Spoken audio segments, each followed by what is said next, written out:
I push my wiener into my fries. Welcome back to another Alas album review.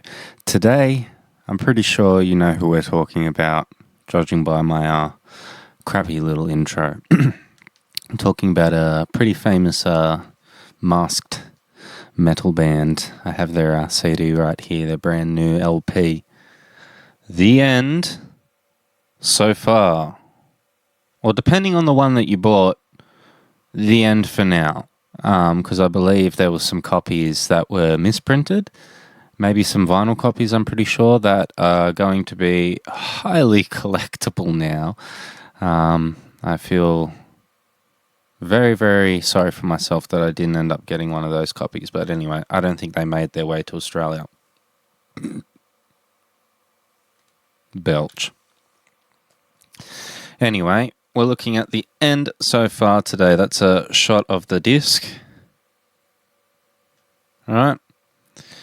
Now, this seems to be a bit of a divisive record amongst fans.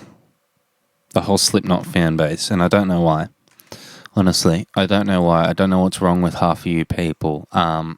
Anyone that complains about this record, honestly, you don't deserve Slipknot to begin with.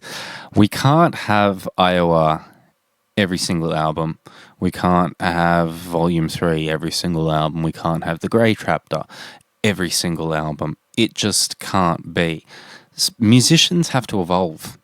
You know, they're allowed to make the music that they want. And if they want to make this sort of music under the Slipknot name, then so be it, all right? Who's to say that Slipknot always has to sound like Iowa, okay? You're literally the same people that complained when Metallica dropped Load and Reload, all right? And then they gave you Saint Anger, and you really didn't realize how good you had it until they gave you Saint Anger. So, to everyone complaining about this record, who knows? You might get Saint Anger next. Be careful what you wish for. Anyway. We'll start off, right? I love this album.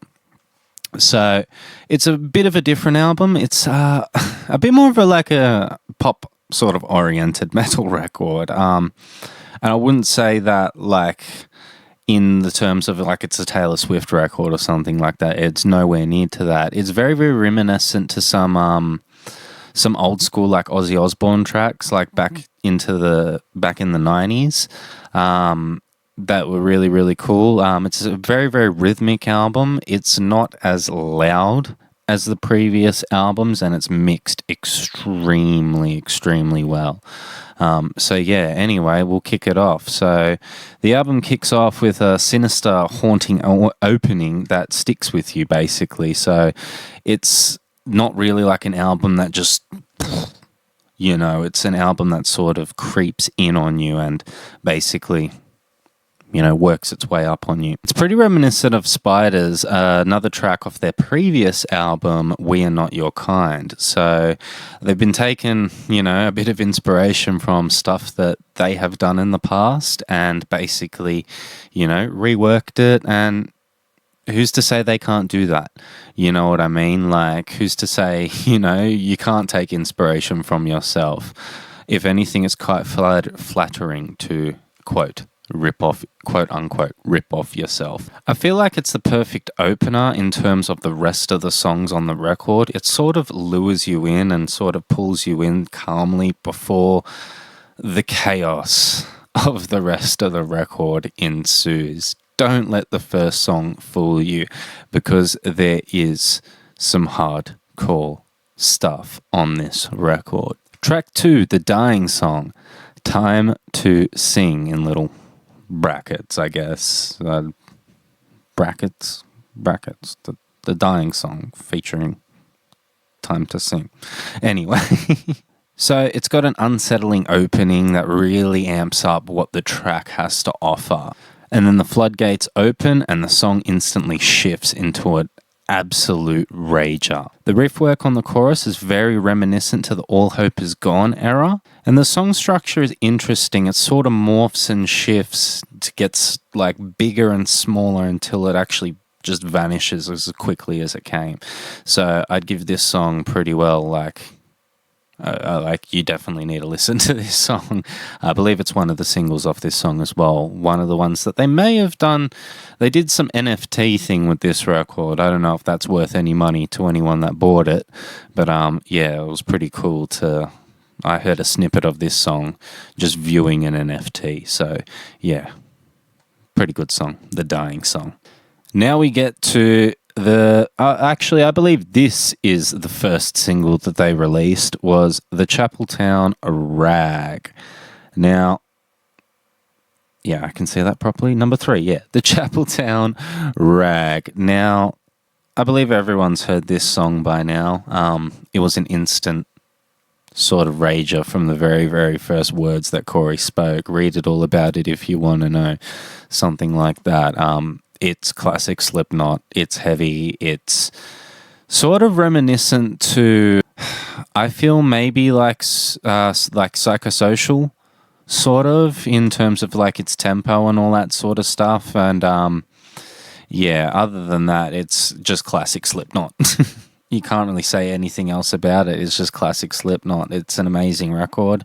And it follows in very, very well into the next song we're about to talk about, Yen.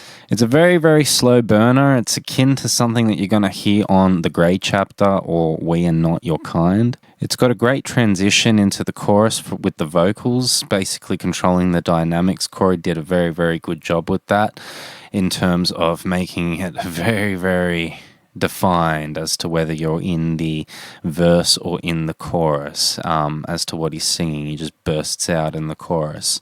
Corey's voice soars in the chorus in an incredibly catchy and honestly impressive way. That man vocally hasn't really aged much at all, like, in terms of what he can't do. There is almost nothing that man can't do. It's Corey motherfucking Taylor at the end of the day. So yeah, not the record. We will talk about that record another day. You won't like what I have to say about that record.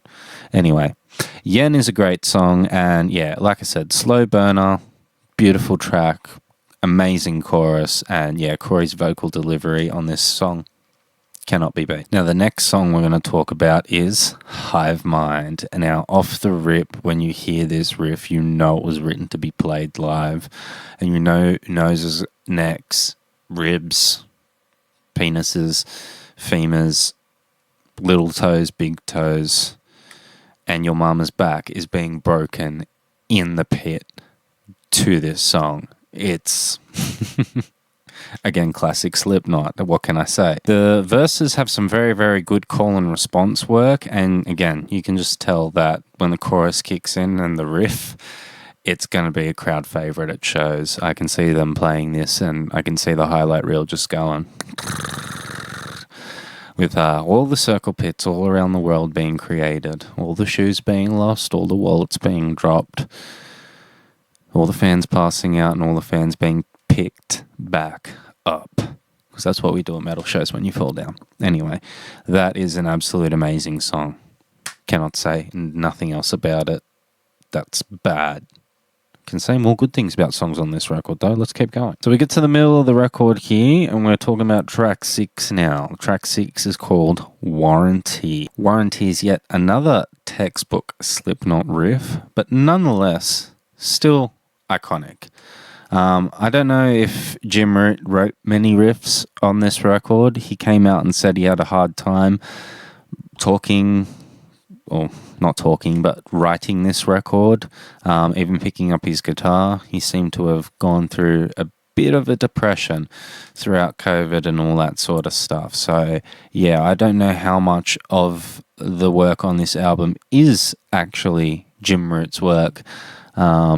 But yeah, anyway, it must be Mick Thompson, and yeah, Mick Thompson's riffs, I'm not going to complain. It's absolutely amazing. It's another song with a chorus that has some great call and response parts, and it's pretty haunting and unsettling, and that's starting to become the theme of the album pretty well. I wouldn't say it's a happier album.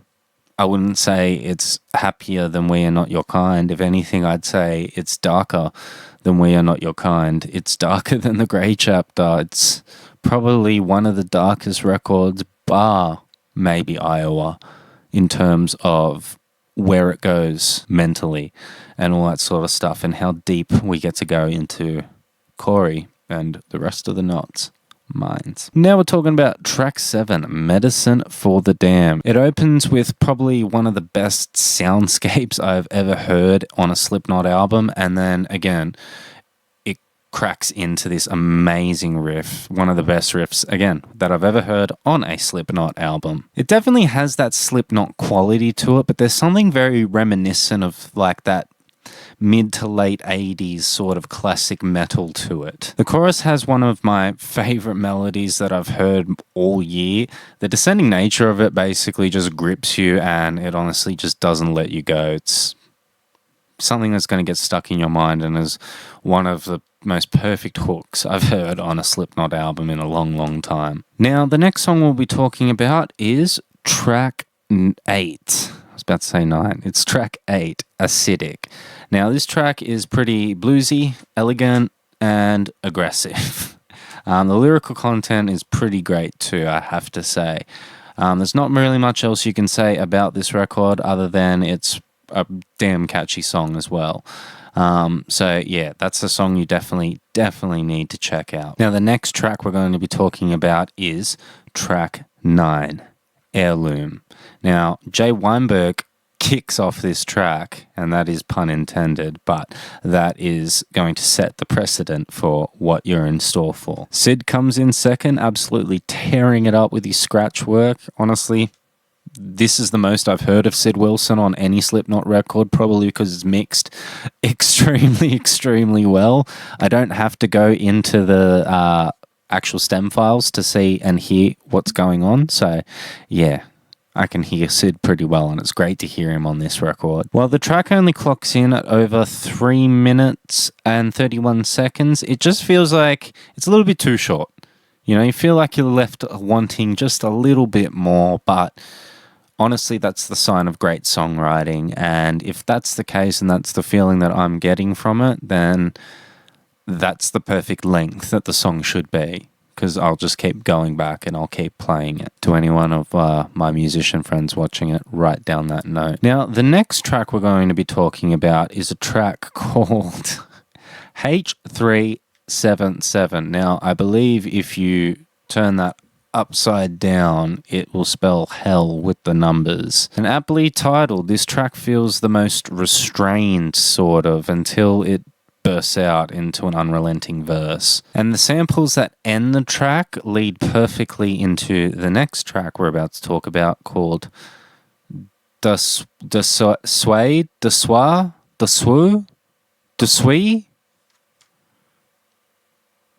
Track 11, De Sade. I know I'm not pronouncing that right.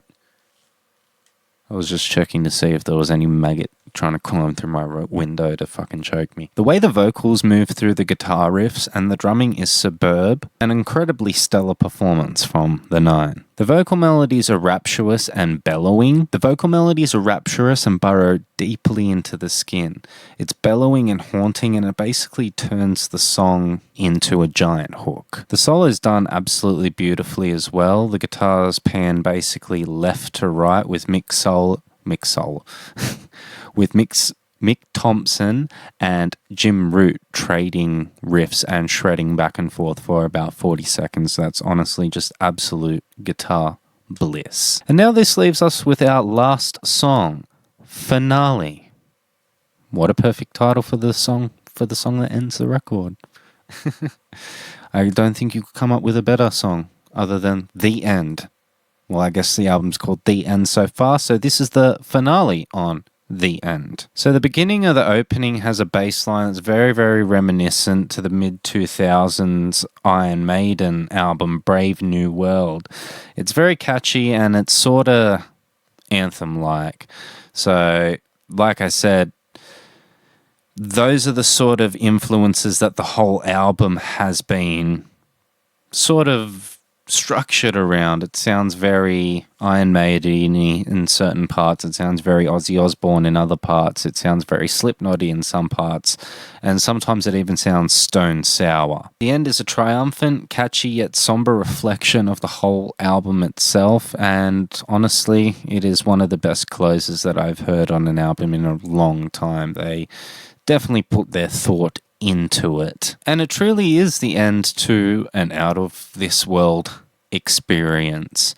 And that is what the end so far is. It is an out of the world experience in terms of the journey that it takes you on. The album's got a lot of experimental parts. It is not the Slipknot album that you were going to expect. It is not the Slipknot album that a lot of Slipknot fans want. But it's the Slipknot album that you've been given. So take it or leave it. Honestly, in my opinion, it is absolutely amazing. I believe artists should evolve and should try something different all the time. Otherwise, you just stagnate if you're just releasing the same album over and over again.